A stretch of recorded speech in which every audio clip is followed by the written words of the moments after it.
अज्ञानतिमिरन्दस्य ज्ञानाञ्जनेन शलाकया चक्षुरुन्मिलितं येन तस्मै श्रीगुरुवे नमः।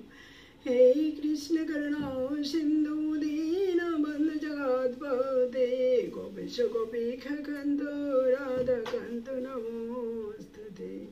आनन्दलीलामय विग्रहाय मामोदिव्यचमेशन्धराय तस्मै महाप्रेमरस प्रदाय चैतन्यचन्द्राय नमो नमः। जय श्री राधे एकोनमी चैतन्य चरितामृतेर मध्यलीलार षष्ठ परिच्छेद থেকে পাঠ করছি।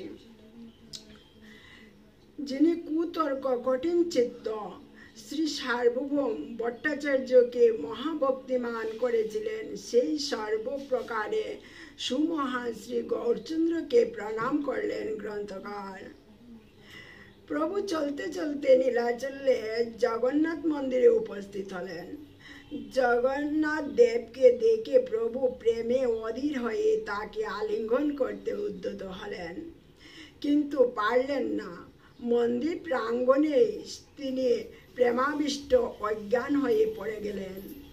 প্রভুর সেই দুঃখ আর প্রেমের বিকার দর্শন করলেন পণ্ডিত প্রবর শ্রী বাসুদেব সার্বভৌম।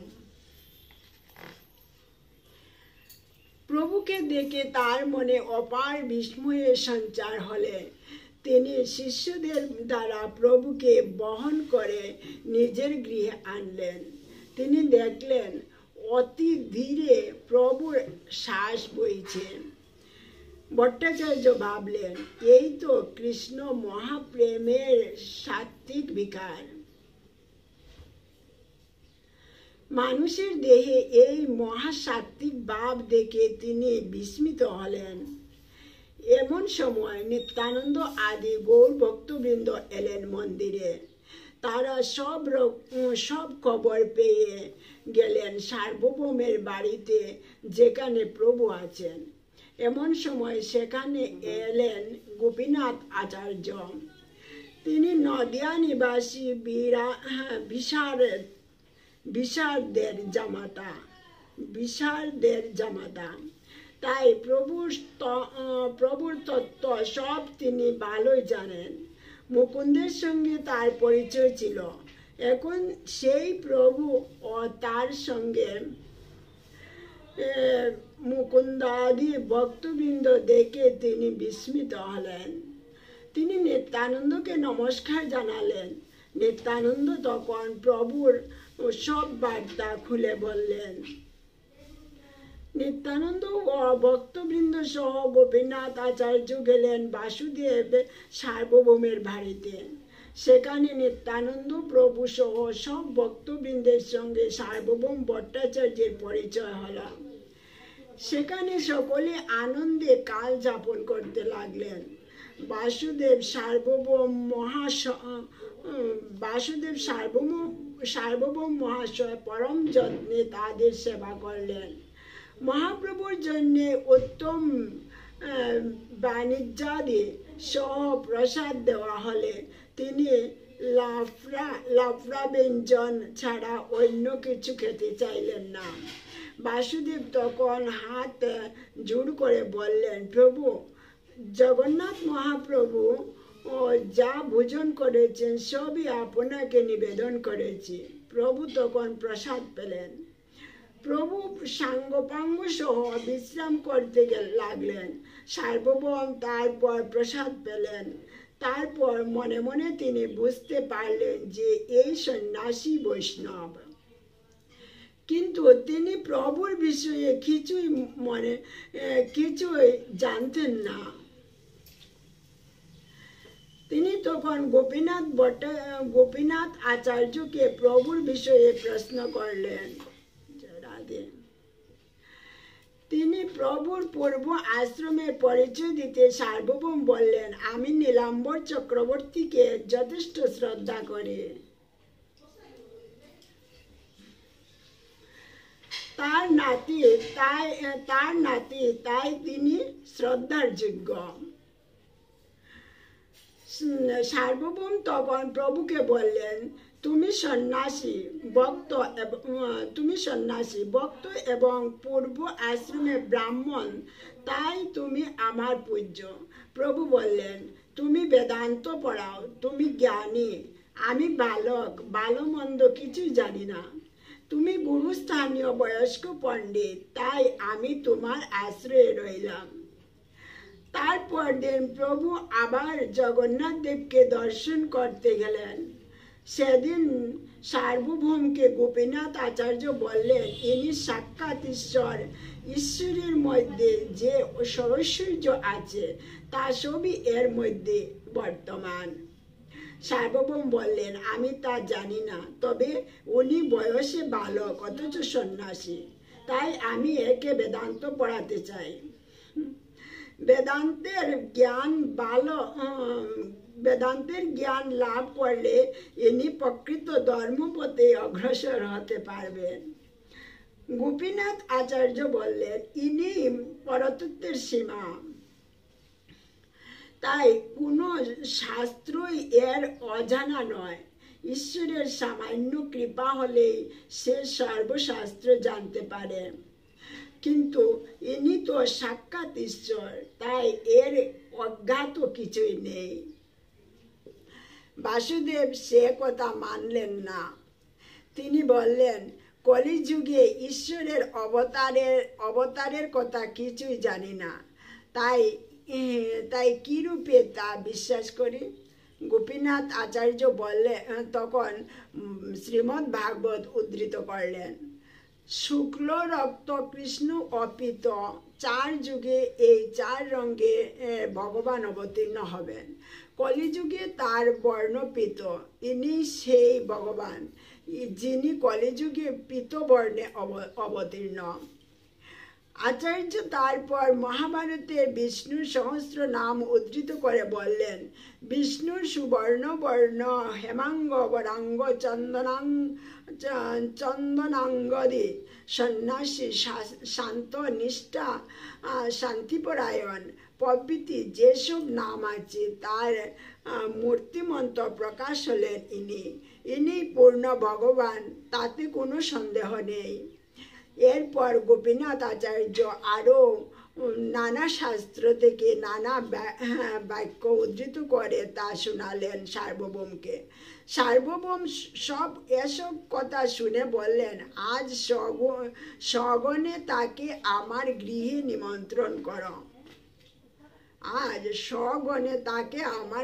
নিমন্ত্রণ করো। তাকে প্রসাদ খাইয়ে তারপর আমি তোমাদের কথা শুনব। তখন তিনি গিয়ে সব কথা প্রভুকে বললেন। সব কথা শুনে প্রভু বললেন, তোমরা এসব কথা তাকে বললে কেন? ভট্টাচার্য মহাশয় আমাকে অনুগ্রহ করে আমার সন্ন্যাস ধর্ম বজায় রাখার ইচ্ছায় বেদান্ত পাঠ করাতে চান, এতে তার বাৎসল্য প্রকাশ পায়।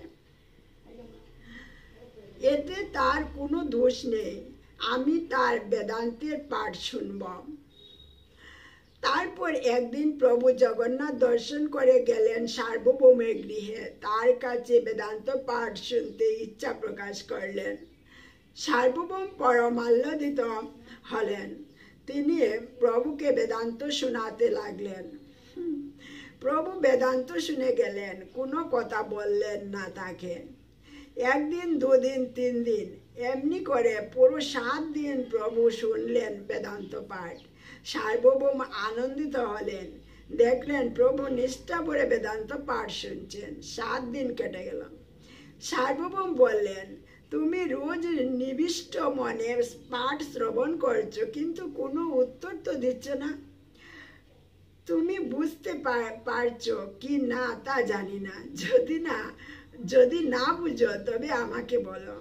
প্রভু বললেন, সূত্রের অর্থ তো পরম নির্মল, কিন্তু তুমি যা অর্থ করছো তা ঠিক বুঝি না। সার্বভৌম বললেন, কেন? প্রভু বললেন, তুমি সূত্রের প্রকৃত অর্থ আচ্ছাদন করে যে ভাষ্য করছো তা ঠিক নয়। প্রভু বললেন, তুমি সূত্রের প্রকৃত অর্থ আচ্ছাদন করে যে ভাষ্য করছো তা ঠিক নয়। যদি তুমি কিছু মনে না করো তো বলতে পারি। সার্বভৌম বিস্মিত হলেন। তিনি বললেন, কোন অর্থ তুমি করতে চাও? প্রভু বললেন, ব্যাস সূত্রে উপনিষদের মুখ্য অর্থ দেওয়া আছে। তুমি মুখ্য অর্থ ছেড়ে গৌণ অর্থ করছো, কল্পনা করছো। অভিধা বৃত্তি ছেড়ে করছো শব্দের লক্ষণা। বেদে পুরাণে যে ব্রহ্মের কথা বলা হয়েছে সেই ব্রহ্ম হলো সরস্বর্যময় সাক্ষাৎ ঈশ্বর। তুমি তাকে নিরাকার বলে ব্যাখ্যা করছ। জয় রাধে।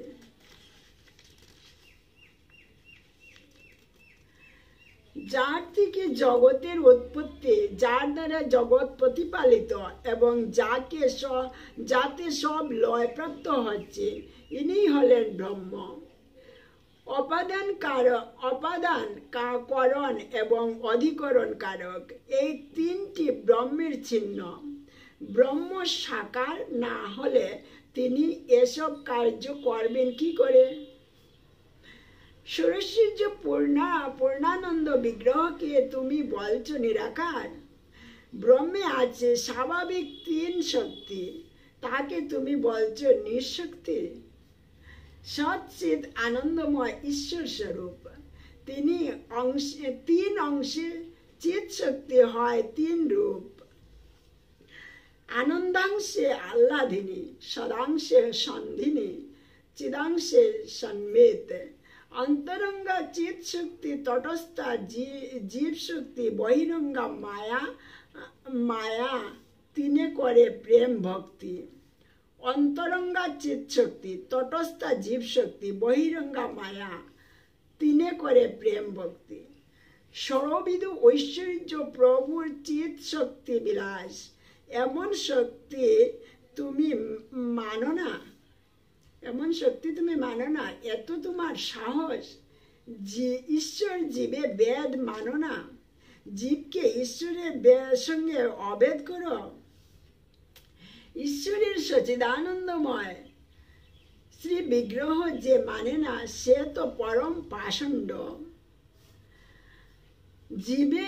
জীবের নিস্তারের জন্য ব্যাসসূত্র রচনা করলেন, কিন্তু তার অন্য অর্থ করে মায়াবাদীরা জীবের পরম সর্বনাশ সাধন করছে। ভট্টাচার্য প্রভুর উত্তরে অনেক বিতর্ক ইত্যাদি উঠাবার চেষ্টা করলেন। ভট্টাচার্য প্রভুর উত্তরে অনেক বিতর্ক ইত্যাদি উঠাবার চেষ্টা করলেন, কিন্তু প্রভু তার সব তর্ক খণ্ডন করে বিবিধ শাস্ত্র ব্যাখ্যা উদ্ধৃত করে নিজ মত স্থাপন করলেন। ভট্টাচার্য সব কথা শুনে স্তম্ভিত হলেন। তার মুখ দিয়ে যেন বাক্য স্ফুরণ হচ্ছিল না। প্রভু বললেন, ভট্টাচার্য, ভগবানের ভক্তি পরম পুরুষার্থ। ভগবানের গুণগান, তার ভজনে কলিজীবের শ্রেষ্ঠ পথ। এই বলে তিনি শ্রীমদ্ ভাগবতের একটি শ্লোক উদ্ধৃত করলেন। ভট্টাচার্যকে প্রভু তার অর্থ করতে বললেন। ভট্টাচার্য সেই শ্লোকের 9 প্রকার অর্থ বিবৃত করলেন, কিন্তু প্রভু সেই 9টি অর্থ খণ্ডন করে নিজস্ব অর্থ প্রকাশ করলেন। ভট্টাচার্য তখন বুঝতে পারলেন প্রভু সাক্ষাৎ ঈশ্বর, ইনি স্বয়ং কৃষ্ণ। না জেনে এর চরণে আমি কত অপরাধ করেছি। ভট্টাচার্য তখন তার পায়ে পড়লেন। প্রভু তখন তাকে চতুর্ভুজ মূর্তি দর্শন করালেন। জয় শ্রী রাধে। তারপর দ্বিভুজ মুরলীধারী মূর্তি দেখালেন। সার্বভৌম প্রভুকে প্রণাম করে বন্দনা গীতি গেয়ে উঠলেন। শতশ্লোকে তিনি প্রভুকে বন্দনা করলেন। ধীরে ধীরে বাসুদেব সার্বভৌম প্রভুর একজন শ্রেষ্ঠ ভক্ত হয়ে উঠলেন। তিনি ভক্তি ছাড়া আর কিছু জানেন না, বুঝেন না, এমনকি তিনি মুক্তিকে পর্যন্ত নিন্দা করেন। সার্বভৌম প্রভুকে পরে একদিন বললেন, মুক্তি শব্দ বলতে মনে জাগে ঘৃণা ত্রাস, কিন্তু ভক্তি শব্দ বলতে মনে জাগে পরম উল্লাস। যে ভট্টাচার্য মায়াবাদ পড়াতেন ছিলেন তার্কিক, অবিশ্বাসী, তার এই পরিবর্তন। প্রভু তখন তাকে বক্ষে আলিঙ্গন করলেন। ভট্টাচার্যের বৈষ্ণবতা দেখে সকলে প্রভুকে সাক্ষাৎ নারায়ণ বলে মানতে লাগলেন। কাশী মিশ্র ইত্যাদি সব নীলাচলবাসী এসে তখন প্রভুর শরণ নিলেন। সার্বভৌম তারপর যে নানাভাবে প্রভুর সেবা করেছিলেন তা পরে পূর্ণভাবে বর্ণিত হবে। জয় শ্রী রাধে। দেখেন ভট্টাচার্যের কি অভিমান, দম্ভ, সব আমার গৌর হরির কাছে এসে সব শেষ হয়ে গেল। জয় শ্রী রাধে। আমার ভুলভ্রান্তি অপরাধ মাফ করবেন আর আপনারা শুনবেন। এখানে প্রভু গৌরাঙ্গ প্রভু যে লীলাখিলা করেছেন চৈতন্য চরিতামৃতে, সেই লীলাখিলা সব বর্ণনা করা হয়েছে। এই লীলাখিলা যে শুনে তার বৈষ্ণব সঙ্গ হয় এবং এইভাবে বৈষ্ণব সঙ্গ হয়ে ভক্তির মার্গে উপরে উঠতে পারে। ভগবান খুব ভালোবাসেন ওকে, যে এই সমস্ত কথা শুনে গৌর হরি মহাপ্রভুর লীলাখিলা